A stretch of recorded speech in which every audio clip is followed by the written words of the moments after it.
Bom dia, gente. Vamos para mais uma aula de geografia. Então, assim, trabalho e inovação tecnológica. A tecnologia, nas últimas décadas, ela vem ficando cada vez mais avançada, certo? Então, assim, imaginem só se a gente fosse, por exemplo, se de repente acabasse a luz e nós ficássemos um mês sem luz, como seria a nossa vida? Já parou para pensar nisso? Porque assim, a energia é a base de tudo. Então, se não tiver energia, não vai ter internet, não vamos carregar celular, vamos ter que lavar roupa na mão. Forno elétrico não vai funcionar mais. O fogão que a gente acende só no botãozinho, vamos ter que usar fósforo, que hoje em dia tem muitas casas que nem tem o hábito mais de comprar fósforo, né? Porque fogão é automático e tudo certo. Então, assim, a nossa sociedade, ela já está acostumada com toda essa tecnologia. Os avós de vocês e às vezes os pais de vocês, quando eram criança, não tinha toda essa tecnologia. Principalmente a questão do meio de comunicação. O meio de comunicação, ele está cada vez mais avançado. Então, assim, essa tecnologia, ela é só dentro da nossa casa? Ela é só no meio de comunicação? Não, a tecnologia hoje ela está em todos os lugares. E ainda o Brasil, se a gente for analisar, o Brasil ele não é tão tecnológico quanto outros países. Nós temos países, por exemplo, o Japão, que usa muito mais a tecnologia do que a gente. Então, assim, os avanços tecnológicos, eles são recentes? Não, eles não são recentes. Eles começaram a partir da Revolução Industrial, a partir do capitalismo. O que é o capitalismo? O capitalismo, ele acumula dinheiro. Então, assim, quanto mais coisas eu posso ter, quanto mais coisa eu posso fazer para ganhar dinheiro, eu vou fazer. Porque ele trabalha com o acúmulo de capital, que é o acúmulo de dinheiro. Então, quando começou a Revolução Industrial, que a primeira Revolução Industrial começou na Inglaterra, então o berço da Revolução Industrial é a Inglaterra, lá começou o acúmulo de capital. Lá começou as pessoas, aflorou mais as pessoas trabalharem de forma assalariada para conseguir se manter. Tá, e por que faz? E antigamente, se vocês perguntarem para os avós de vocês ou para os pais de vocês, vocês vão ver que a maioria deles tinha roupa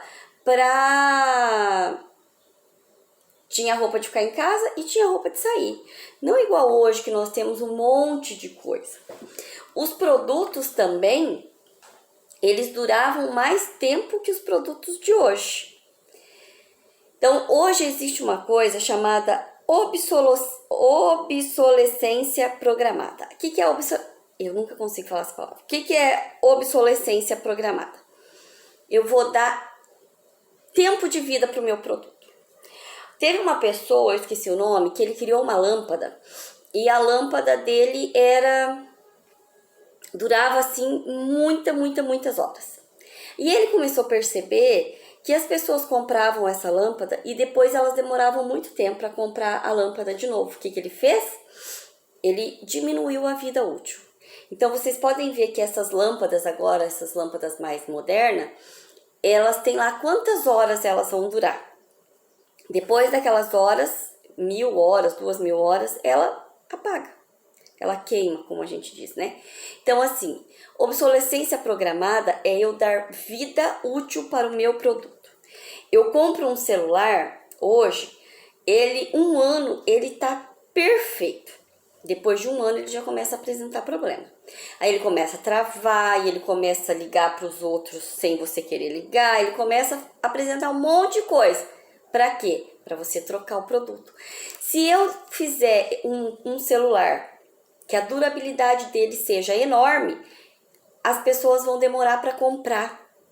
Então, por isso que eles começaram a dar vida útil para esse produto. Porque eu tenho que trocar com mais frequência. Imagina uma lâmpada de 20 mil horas. Eu vou demorar muito tempo para comprar outra, Então, eles diminuem a vida útil para eu ter que comprar com mais frequência. É bom? Claro, né? Para quem está vendendo, para quem faz o produto é ótimo. Mas para nós que compramos, não, né? Aí tem o exercício da página 9, que vocês vão assinalar a alternativa que não apresenta ligação direta com a inovação. Não apresenta. Aí leem lá o que não apresenta, tá? Tá bem facinha essa, então, por favor, vamos fazer. A 10. Por qual motivo as informações tecnológicas vêm sendo empregadas nas empresas, indústrias e atividades no campo? Para quê? Por que eu quero inovar? Para melhorar o processo de produtividade. As indústrias e as empresas, elas sempre vão procurando modernizar mais. E aí tem o dialogando, esse é com vocês. E aí tem os impactos das inovações tecnológicas na relação do trabalho e no campo. O que seria esse impacto? Será que tudo que nós fazemos, ele é realmente bom? Já pararam para pensar isso? Então, assim, pensem bem nessa questão do campo. Então, a tecnologia do campo, ela vem cada vez mais moderna. Hoje em dia tem as máquinas para ordenhar a vaca, então elas vão tirar o leite da vaca, não vai ser a pessoa mais. Depois da Revolução Verde de 1950, e aí que se aflorou cada vez mais o investimento no campo. Então tem um projeto financiado pelo Rockefeller, e o argumento que ele usa para essa modernização do campo é acabar com a fome. Acabar com a fome mundial. Mas toda essa modernização do campo acabou com a fome mundial? Acabou. Até pelo contrário, muita gente que tinha emprego hoje não tem mais devido ao uso das máquinas. Também, em contrapartida, criaram-se alguns novos empregos que antes não tinha. A questão do laboratório, para verificar as sementes, para modificar as sementes e tudo mais. Então, isso era uma coisa que não tinha antes. E aí a gente tem diversas máquinas, né, para usar no campo. Nós temos o trator, que ele revolucionou o campo por causa das necessidades agrícolas. Os pneus deles estão todos projetados para as estradas de forma irregular, e ele serve para arrastar cargas pesadas. Nós temos a colheitadeira, que ela funciona como um cortador de grama, né, que ela vai girando, e nesse de cortar ela tira os grãos, os produtos que ela precisa, de forma rápida e eficaz, tá? Então, assim, quantas pessoas ficaram sem emprego devido a uma colheitadeira? Várias, né? Nós temos o arado, que antigamente era utilizado a força animal para arar a terra. Hoje nós temos o trator, que ele vai puxar o arado, que são aqueles discos, e ele já trabalha muito mais a terra do que se fosse com um animal. E nós temos a ordenha, que são encaixes que vão direto nas tetas das vacas, e ali elas tiram o leite sem ter o manejo humano, no caso. Então, assim, a máquina, ela modernizou muito a agropecuária, muito o agronegócio, e fez com que a produtividade e o lucro, eles são muito maiores, tá? E aí, nós temos atividade.